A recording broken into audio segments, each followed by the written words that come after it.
আসসালামু আলাইকুম মানান ভাই। হ্যাঁ, ওয়ালাইকুম আসসালাম। আইপিএস ব্যাটারি এবং সোলার ব্যাটারির ক্ষেত্রে অনেকেই রক্ষণাবেক্ষণের বিষয়টা জানতে চায়, আসলে এবারে কিভাবে এগুলো যত্ন করা যায়? আসলে এর রক্ষণাবেক্ষণ কিচ্ছু নাই। ও ওর গতিতে চলবে। আর এই যে এখানে আপনারা যারা ব্যবহার করবেন তারা এই লেভেলটা দেখবেন যে লেভেলটা পানির নিচে আসছে কিনা। যখন এই লেভেলের নিচে পানি আসবে তখন দিতে হবে। আর এই পর্যন্ত কিন্তু পানি থাকতে পারে।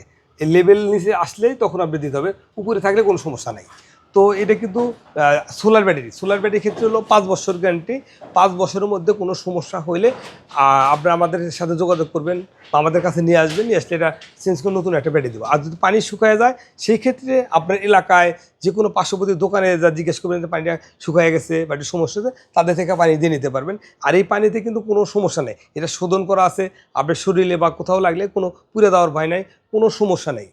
আপনি ব্যাটারিটা নিশ্চিন্তে ব্যবহার করতে পারেন। এটা সোলার ব্যাটারিও আছে, আইপিএস ব্যাটারি আছে।